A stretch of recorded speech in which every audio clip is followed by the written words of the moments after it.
most precious to me is what brings my feet, rev their head down. There's no direction given, just some trust in human mind to rely on and to hold on to. Honestly, don't know where I land up at last. Won't even count the days. One thing I sure know, I won't move so fast. My mind can't bleed. Pass by, don't dare to stop. When there's someone to see, there's no one here but me. I'm fooled by something inside my head. If I lay down now.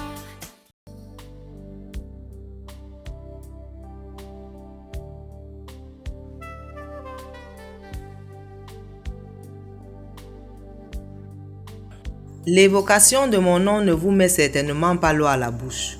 Pourtant, il y a 35 siècles, je manquais tellement à un peuple qu'il se souvenait de moi en soupirant. Vous avez deviné, je suis l'ail. L'ail est une plante vivace de la famille des Aliacées comme l'oignon et le poireau. Son bulbe a une odeur forte et caractéristique, ainsi qu'un goût piquant. Il peut compter jusqu'à 20 gousses plus petites. On distingue plusieurs variétés d'ail parmi lesquelles l'ail violet, l'ail ivoire ou ail blanc et l'ail rose. L'expression anglaise du mot ail est garlic, vocable qui traduit veut dire plante douce. En latin, l'ail a une toute autre signification. On l'appelle allium, terme dérivé du mot celte qui signifie chaud ou brûlant. L'Asie centrale est le point de départ de cette aliacée pour le tour du monde. Jadis, les Égyptiens l'incluaient dans la ration quotidienne des Juifs, alors esclaves constructeurs des pyramides, afin de leur donner puissance et ténacité.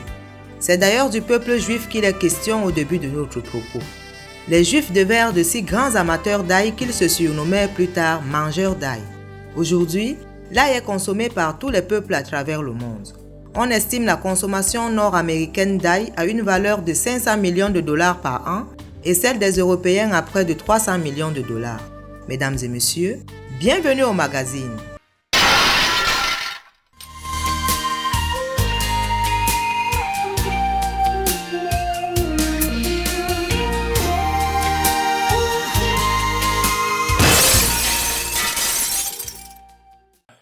De tout temps, l'ail a été usité à des fins médicinales. Il dissout les amas graisseux dans les vaisseaux sanguins en équilibrant la concentration des lipides dans le sang et en utilisant ses effets hypotenseurs, ce qui lui permet de combattre les crises cardiaques et les maladies cardiovasculaires. Selon certaines études, l'ail stimule le système immunitaire. Il serait donc un frein au développement de certains cancers parmi lesquels le cancer du côlon, le cancer de l'estomac et de la prostate, ainsi que du cancer des poumons et du foie. Il permet même de ralentir de moitié la progression de la maladie en cas de cancer déclaré. La dose minimale requise pour une protection globale est d'une gousse d'ail crue par jour, soit 3 grammes. En petite quantité, l'ail augmenterait l'activité thyroïdienne, tandis que de grandes quantités d'ail la réduiraient. En fait, l'ail est une panacée. Pour concrétiser notre propos, parlons de ces médecins chinois qui, dans l'impossibilité de se procurer un antibiotique spécifique, ont fait ingérer de l'ail aux patients atteints de la méningite à cryptocoque, infection mortelle grave qui affecte la moelle épinière et le cerveau. Ils ont vu 11 des 16 personnes traitées survivre. Selon les scientifiques, ces patients ont eu la guérison grâce à la lysine, le principe actif de l'ail qui est un antibiotique puissant pouvant traverser la barrière hémato-encéphalique pour s'attaquer aux bactéries. Aussi, ce principe actif associé au composé soufré de l'ail peut faciliter grandement la respiration des asthmatiques grâce à ses vertus mucolytiques et mucocinétiques qui permettent de fluidifier et d'expectorer le mucus. L'astuce du jour.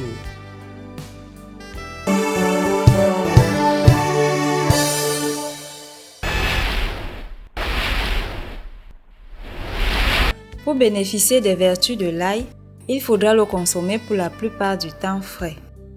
Il est censé de l'introduire dans une sauce en fin de cuisson. Mais notez que l'ail cru a une odeur caractéristique qu'il laisse à la laine. Lorsqu'il est cuit, il se débarrasse de cette odeur. Restez des notes pour d'autres astuces.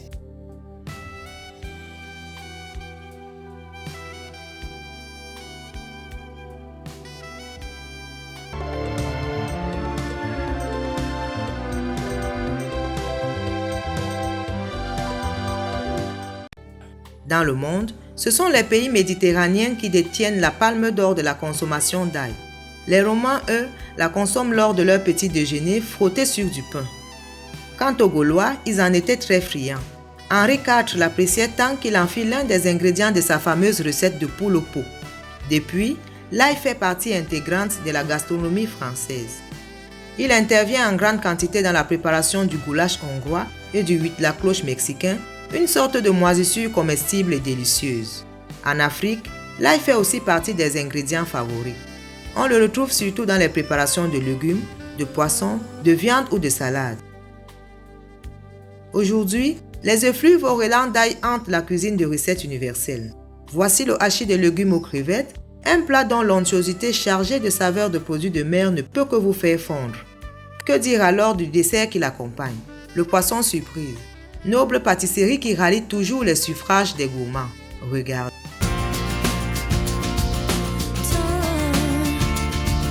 La cuisine a un nouveau langage, la pédagogie diététique, une nouvelle écriture. Recette universelle est un menu de 9000 recettes des peuples africains et tropicaux. Une information profonde et précise sur l'art culinaire, ses contours diététiques et l'histoire des épices tropicales. Entrez dans les arcanes de ces recettes ancestrales et acquérez les bons réflexes de cuisine. Cherchez le savoir et le jugement sur votre alimentation et forgez-vous un style de vie bénéfique par une alimentation équilibrée. Recette universelle, c'est désormais la mise en évidence des senteurs du continent noir pour les saveurs les plus fines d'autrefois. Une expérience savamment partagée aux générations présentes et un héritage pour les générations futures. Des recettes comme vous n'en avez jamais vu. Recette universelle, une création de l'Afrique, une nouvelle pour le monde.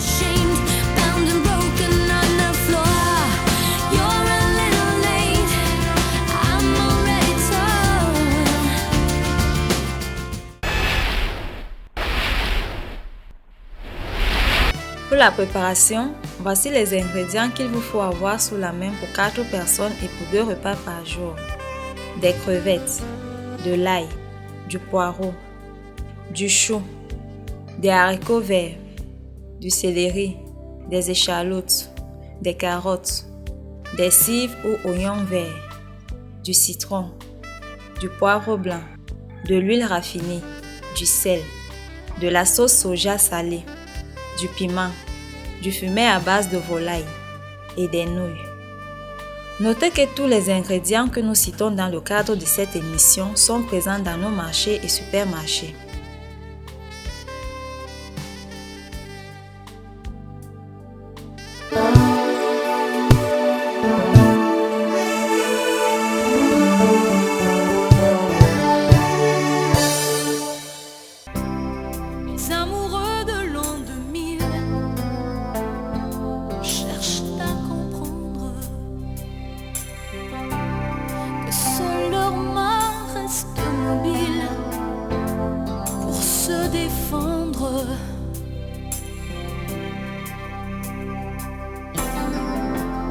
Ils transmettent par ordinateur chacun des battements de leur cœur. Les amoureux de l'an 2000 viennent juste d'apprendre que pour se câbler sur la ville, faut être Internet tendre.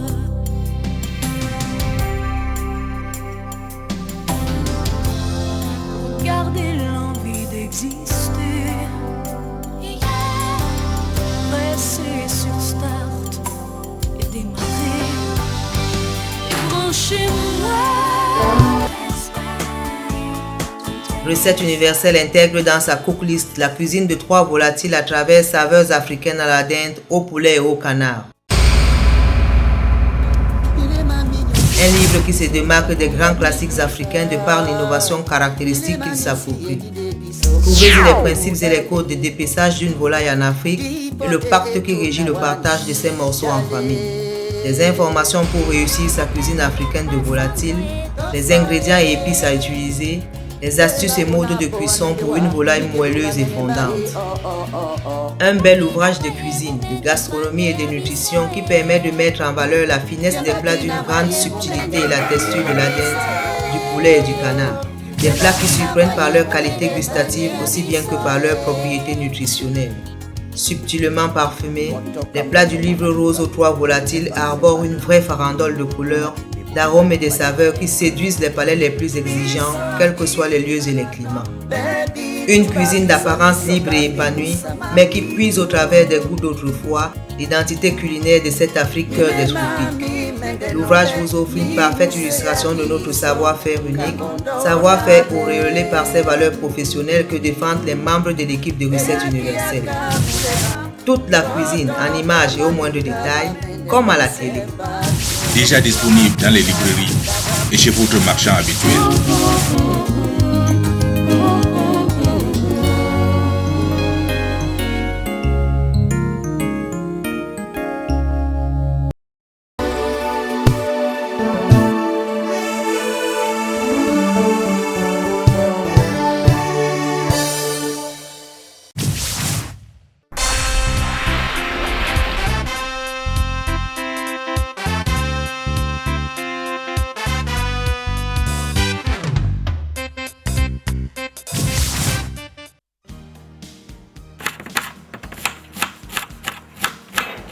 Après avoir finement haché le chou, blanchissez-le pour le débarrasser de sa mauvaise odeur. Ou utilisez la méthode qui vous a été indiquée dans la recette des gésiers aux légumes. Rincez le chou et mettez-le de côté.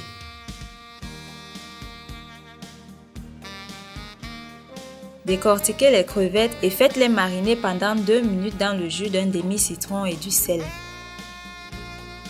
Rincez-les et réservez-les à part. Faites moudre le poivre blanc. Laissez macérer les crevettes et le poivre blanc moulu pendant 5 minutes. Lavez tous les autres ingrédients. Raclez les carottes. Videz le poivron et équeutez les haricots verts.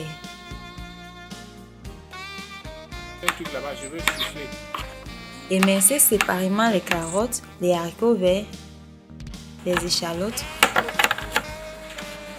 le poivron, les blancs de poireaux,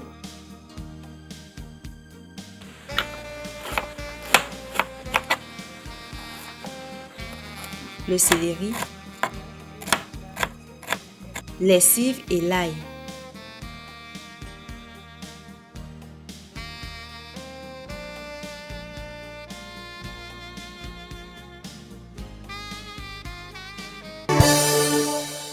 À travers l'histoire mondiale, l'ail a généralement été conseillé pour traiter les maux de gorge et les maux de dents, la toux et les pellicules, les maux d'oreille et l'hypertension artérielle, l'athérosclérose et l'hystérie, ainsi que la diarrhée et la vaginite. Il prévient la peste, le choléra et la diphtérie. C'est aussi un anticoagulant grâce à la joëne qui est un de ses composants. En plus, l'ail stimule le cœur, facilite la circulation sanguine, épure le sang, encourage la sécrétion du suc gastrique en facilitant la digestion lorsqu'il est bien mâché.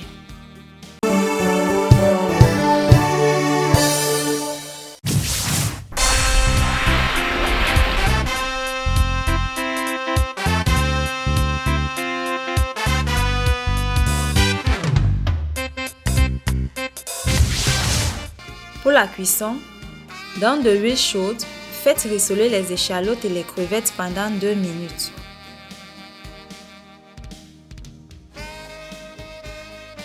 Joignez le chou rincé et brassé.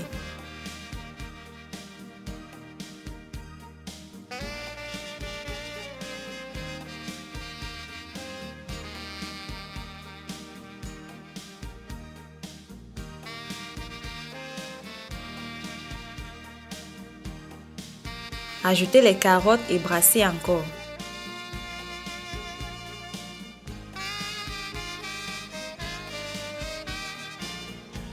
Salez la sauce. Couvrez et laissez cuire pendant 5 minutes. Joignez les cives, les blancs de poireaux et le poivron.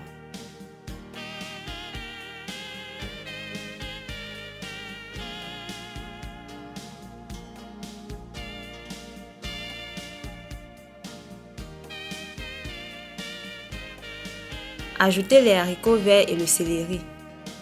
Brassez de nouveau.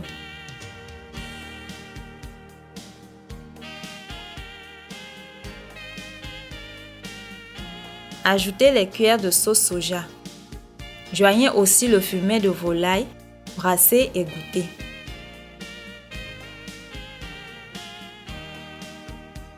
En fin de cuisson, introduisez l'ail et le piment. Attendez quelques 5 minutes pour ôter la marmite du feu. Servez avec les nouilles cuites.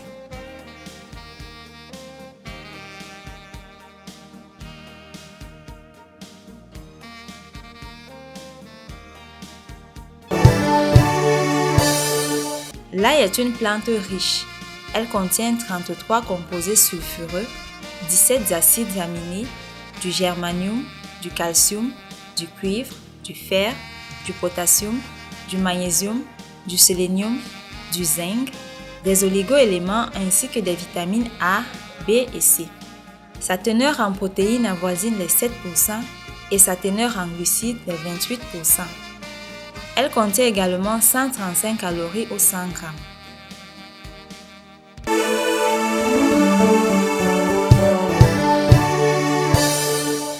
Pour le poisson surprise, vous avez besoin de la farine, d'un œuf pour la dorure, du beurre pour la plaque du four et de la pâte feuilletée que vous trouverez dans le commerce ou que vous confectionnerez vous-même selon le modèle que vous trouverez dans le DVD La grande pâtisserie pour professionnels et amateurs, accompagné de son fascicule.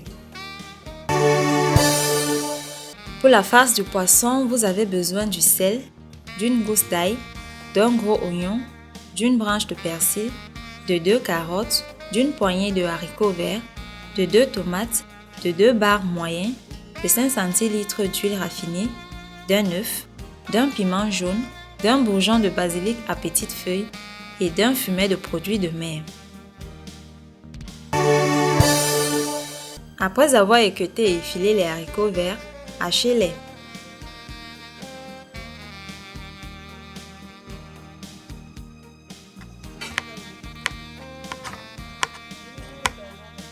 Raclez les carottes, lavez-les et hachez-les en petits dés. Hachez menu les 3 quarts d'oignon et émincez le quart en lamelles. Ciselez l'ail, les tomates et le piment.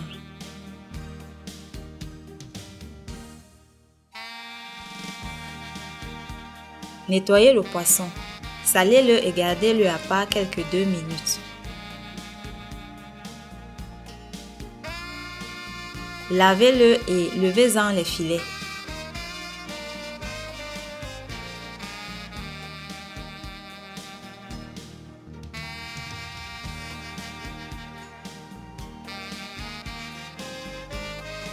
Morcelez-les, mettez-les dans une marmite et salez-les.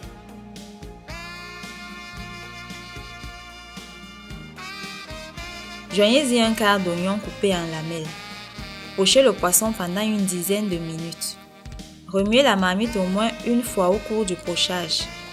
Ôtez la marmite du feu et mettez le poisson dans un plat. Dans de l'huile chaude, joignez les carottes et les haricots verts. Brassez. Ajoutez les oignons hachés menus et le piment. Brassez et ajoutez 2 tomates ciselées. Joignez aussi le fond de cuisson du poisson et mélangez. Introduisez le fumet de produits de mer. Laissez mijoter pendant 5 minutes. Joignez le poisson cuit et brassez. Ajoutez l'ail, le basilic à petites feuilles et le persil. Brassez. Laissez cuire pendant 5 minutes et joignez le sel. Laissez encore quelques 2 minutes et ôtez la marmite du feu. Versez la farce de poisson dans un plat. Ajoutez-y du blanc d'œuf et mélangez.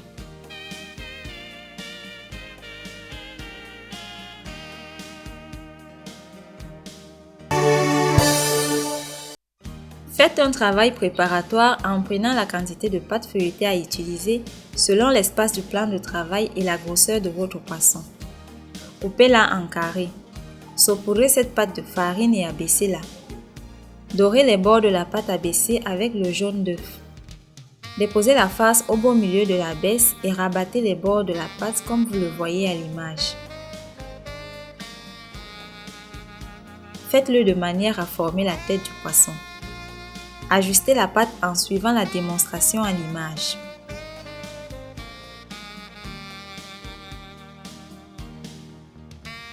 Aplatissez la partie postérieure de votre pâte pour former la queue du poisson. Fendez-la en deux à l'aide d'un couteau. Ajustez tous les bords.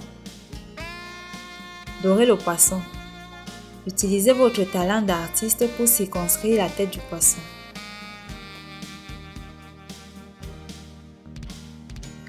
Servez-vous d'un raisin noir comme de l'œil de poisson et placez-le à l'endroit indiqué. Confectionnez les écailles de poisson comme vous le voyez à l'image.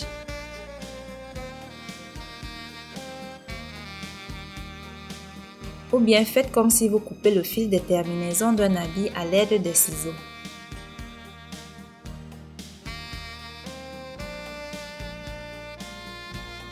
Tracez les frises sur la queue du poisson à l'aide d'une fourchette. Tartinez une plaque allant au four et placez-y le poisson. Réchauffez le four 15 minutes à l'avance et enfournez le poisson à 180 degrés, thermostat 5 et 6 pour 20 minutes.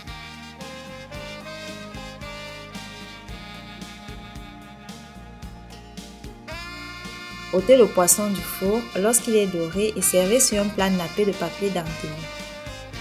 Rappelons que le mot poisson ici est entre guillemets. Joyeux régal.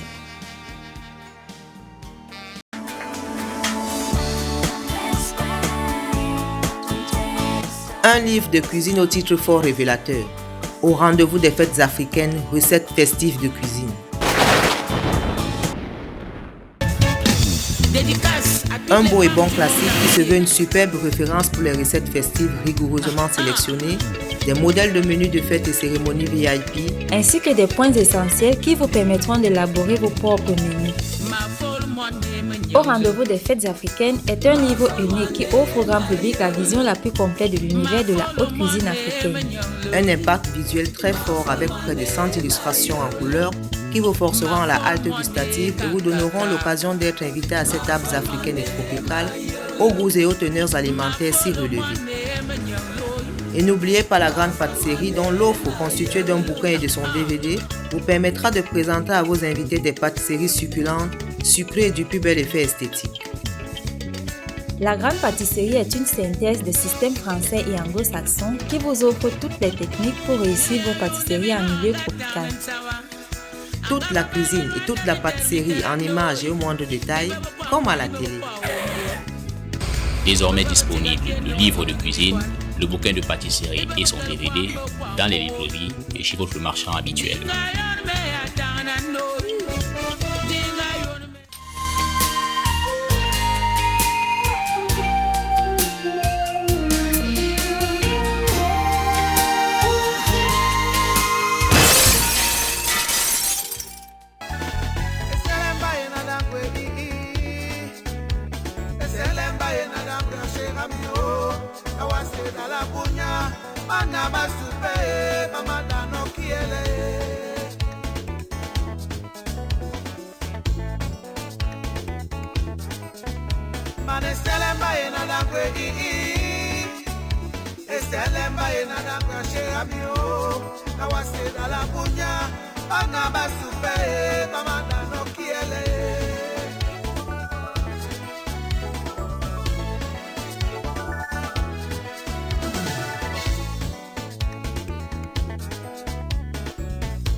Le repas est prêt. La forte présence de l'ail dans ce plat comble les athlètes grâce au soufre, à la silice et à l'iode qui sont d'excellents désinfectants pulmonaires indispensables pour améliorer leur performance sportive. Excepté les athlètes, l'ail doit figurer au menu de tous les êtres humains tant il est riche en nutriments et en composés thérapeutiques. Voici en plus 3 recettes que vous voudrez bien insérer dans votre menu hebdomadaire. Le jarret de porc aux épices, les feuilles de taro aux arachides et le bouillon de champignons à la tomate. N'oubliez pas d'associer à votre alimentation des constituants nécessaires de sources végétales que vous trouverez dans les légumes et les fruits. Vos remarques et vos suggestions sont attendues à camerounmedia@yahoo.fr ou à Universal Media BP 4458 Douala. Bon appétit. Retrouvons-nous la semaine prochaine pour une autre édition. Hasta la vista.